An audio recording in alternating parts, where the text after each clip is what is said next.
Chư của chúng ta rất là đẹp trai đúng không quý vị?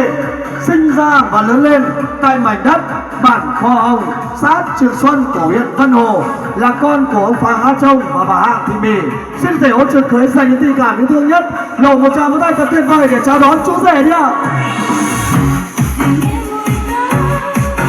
Kính thưa thể hôn trường cưới trân trọng và kính mến, hiện diện trên sân khấu tình yêu của đại gia đình họ nhà gái trong buổi sáng hôm nay, thưa quý vị, là cô dâu Mai Huyền của chúng ta, cũng rất là xinh gái thưa quý vị, sinh ra và lớn lên tại mảnh đất bản Suối Ba, xã Hua Quang của huyện Mộc Châu, là con của ông Đặng Văn Chim và bà Đặng Thị Yến. Xin được thể hôn trường cưới dành những tình cảm yêu thương nhất, lộ một tràng vỗ tay thật tuyệt vời để chào đón cô dâu nhá.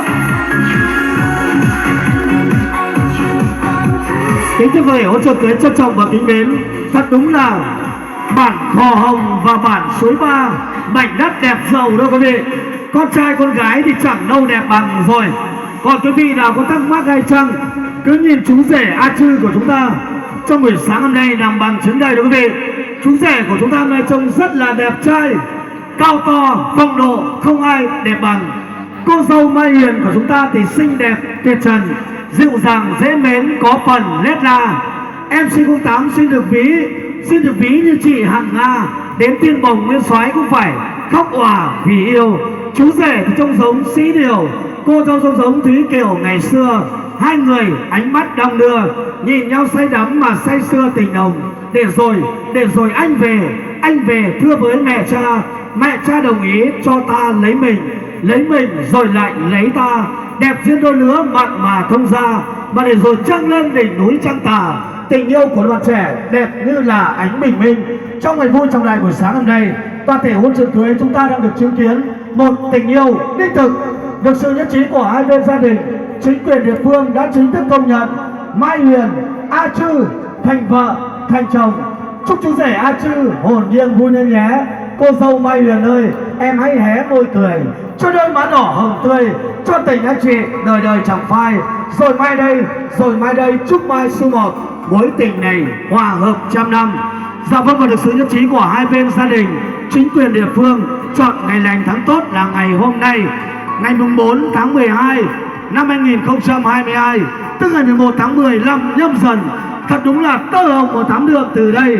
Lễ trao duyên mới của cô dâu Mai Huyền sánh duyên cùng chú rể A Chư chính thức được bắt đầu. Một tràng vỗ tay thật tuyệt vời của quý vị để chúc mừng nha. Vỗ tay thật lớn đấy quý vị ơi.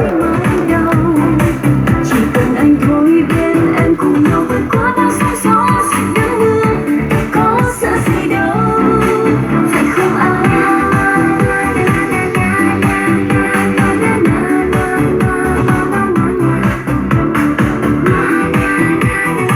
Rất là tuyệt vời quý vị. Cảm ơn trung tâm tổ chức sự kiện kế hoạch chọn gói nhà rạp Mạnh Truyền đã bắn một dàn pháo bông rất là tuyệt vời quý vị để khai mạc cho chương trình đại lễ vu quy của đoàn trẻ trong buổi sáng nay. Kính thưa toàn thể hôn trường cưới trân trọng và kính mến, thật đúng là nhà trai nhà gái đâu xa, hai bên kết nghĩa giao hòa trăm năm.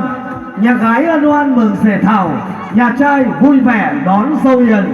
Ắt sẽ có đôi lời khuyên bảo của lứa đôi. Thay mặt cho ban tổ chức xin được trân trọng kính mời bác đại diện cho phái đoàn họ nhà trai, bác đại diện cho phái đoàn họ nhà gái.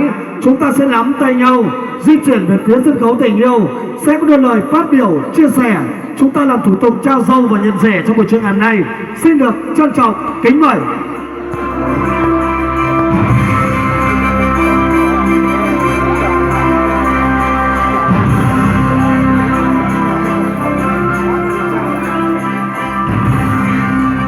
Rất tuyệt vời quý vị, hiện diện trên sân khấu tình yêu của đại gia đình họ nhà gái ngay lúc này đây đúng không ạ, là hai bác trưởng đoàn của phái đoàn họ nhà trai, bác trưởng đoàn của phái đoàn họ nhà gái.